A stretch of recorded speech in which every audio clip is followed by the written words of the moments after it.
Hey there, and welcome. In this tutorial, you're stepping into the role of a data scientist at a fictional real estate company. Your mission? To build your very first machine learning model using real housing data. We'll go through each step together, starting with loading up the data, figuring out which details matter most, training a model, and finally, making some predictions. Think of yourself as a detective.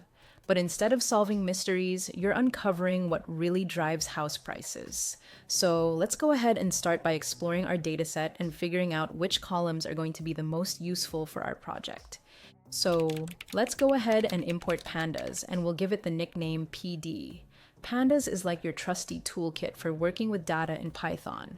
As a data scientist, you'll often need to organize, clean, and analyze data, and Pandas makes all of that so much easier. Alright, so now let's load up our dataset. This is the moment where we actually bring in the data we'll be working with. Imagine you're opening up a big spreadsheet full of house details. This is how we get that information into Python so we can start analyzing it. I am going to create a variable called Melbourne_file_path, and I'm setting it equal to the location of our dataset file. This step is just telling Python exactly where to find our data, kind of like giving it the address of the file we want to use. Now let's use Pandas to read in our data. I'm going to create a variable called Melbourne_data, and I'm using pd.read_CSV to load the data from the file path we just set up. This is how we actually pull all that information into our project so we can start working with it. Let's take a look at the columns in our data frame. This is a really important step because it helps us see what kind of information we have to work with. It's like glancing at the headers in a spreadsheet to get a sense of what's inside. So here, we're asking Python to show us all the column names in our Melbourne_data data frame. This gives us a quick overview of what's inside our dataset, so we know what details we can use for our analysis. Now, before we get too far, there's something important to mention. Our Melbourne housing data has some missing values. That just means that for some houses, certain details weren't recorded. Maybe someone forgot to write down the number of bathrooms, for example. Don't worry if this sounds tricky. We'll learn how to handle missing data in more detail later. For now, we'll take the simplest approach and just remove any houses that have missing information. This keeps things straightforward as we get started. All right. So first up, we're talking about missing values in our data. You'll see these called NA, which stands for not available.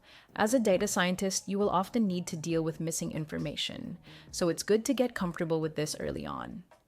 Let's go ahead and update our Melbourne_data variable by dropping any rows that have missing values. We're using the drop in a function and setting axis equals 0, so it removes entire rows where data is missing. This way, we're making sure that every house in our dataset has all the details we need. When you're working with data, there are a few handy ways to select just the parts you need. For example, if you want to grab a single column, you can use something called dot notation. If you want several columns, you can pass in a list of their names.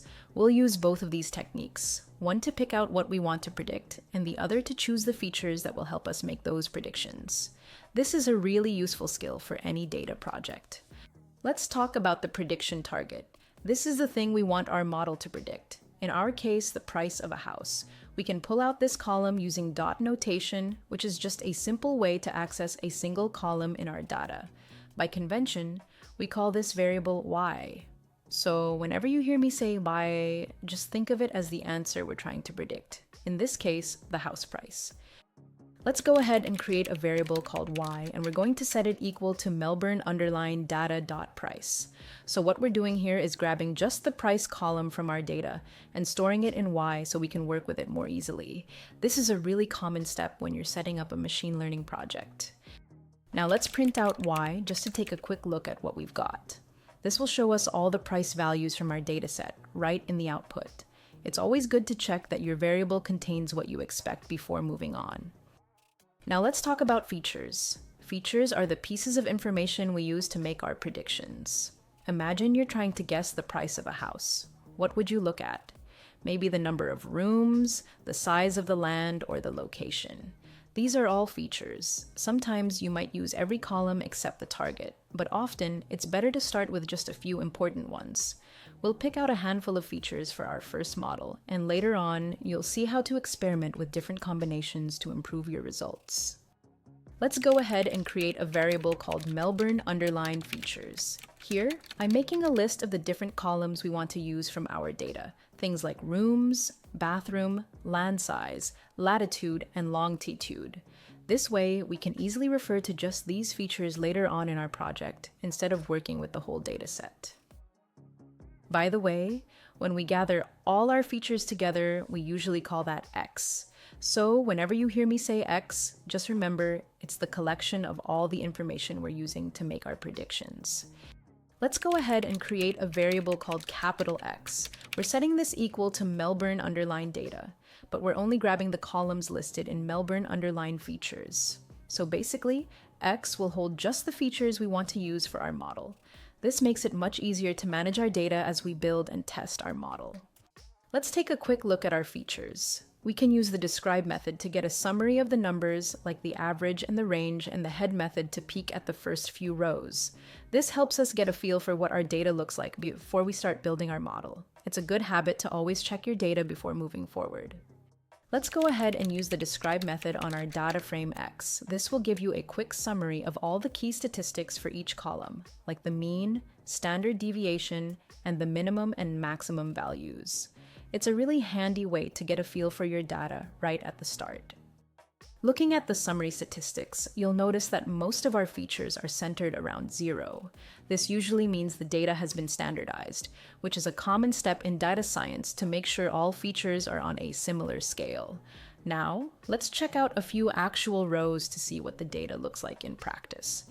Let's go ahead and use x.head with parentheses to take a quick look at the first few rows of our data. This is a great way to get a feel for what's inside your dataset right from the start. It's always a good idea to visually inspect your data. Sometimes you'll spot odd values or patterns that you wouldn't notice otherwise. This kind of quick check is a key habit for any data scientist. All right, let's move on to building our model. We're going to use a popular library called scikit-learn, or scikit-learn for short. It's the go-to tool for building machine learning models with data stored in data frames. The process is pretty straightforward. First, we define what kind of model we want, like a decision tree. Next, we fit the model, which means we let it learn from our data. Then, we use it to make predictions. Finally, we evaluate how well it did. Let me show you how to set up a decision tree model and train it using our features and target variable. Let's go ahead and import the decision tree regressor from scikit-learn. This is the machine learning model we'll be using to make predictions. It's a great starting point for regression problems like predicting house prices. All right, before we write the next line, just a quick note, we're about to define our model, and by setting a random state, we'll make sure we get the same results every time we run this code. This is really helpful for testing and sharing your work. Now let's create a variable called Melbourne_model and set it equal to a new decision tree regressor. We're passing in random underline state equals 1, so our results are consistent each time. This way, if you or someone else runs the code again, you'll both see the same results. Next up, it's time to actually train our model. This step is called fitting the model. It's where the model looks at our data and starts to learn the patterns that connect the features to the house prices. So here, we're calling the fit method on our Melbourne_model, and we're passing in capital X and lowercase y. This means we're teaching our model to find patterns in our data, so it can make predictions later on.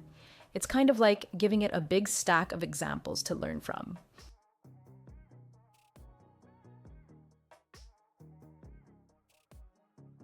Notice that we set something called random underline state to 1 when we create our model. This just means that every time we run the code, we'll get the same results. It's a good habit for making your work reproducible and easier to debug. The actual number you use doesn't matter much, just pick one and stick with it. Now that our model is trained, we're ready to make some predictions. Let's go ahead and print a message to let everyone know we're about to make predictions for the next 5 houses. This is a great way to keep track of what our code is doing as it runs, especially when you're working with lots of steps. Now, let's print out the first 5 rows of our data, which we're calling capital X. This gives you a quick look at the houses we're about to make predictions for. It's always helpful to see exactly what information the model is using. Next, I'm printing another message just to clearly separate our input data from the predictions we're about to see. It's always helpful to keep your output organized so you know exactly what's happening at each step. And finally, let's use our Melbourne underline model to predict the prices for those first 5 houses. We're printing out the results, so you can see exactly what the model thinks each house is worth. It's pretty cool to see your model in action. So, after training our decision tree model on the historical housing data, we used it to predict the prices of the first 5 houses in our dataset. The features we used, like rooms, bathrooms, land size, latitude, and longitude, are all things that can influence the price of a house. And just like that, you've seen how a simple machine learning model can make predictions based on real-world data.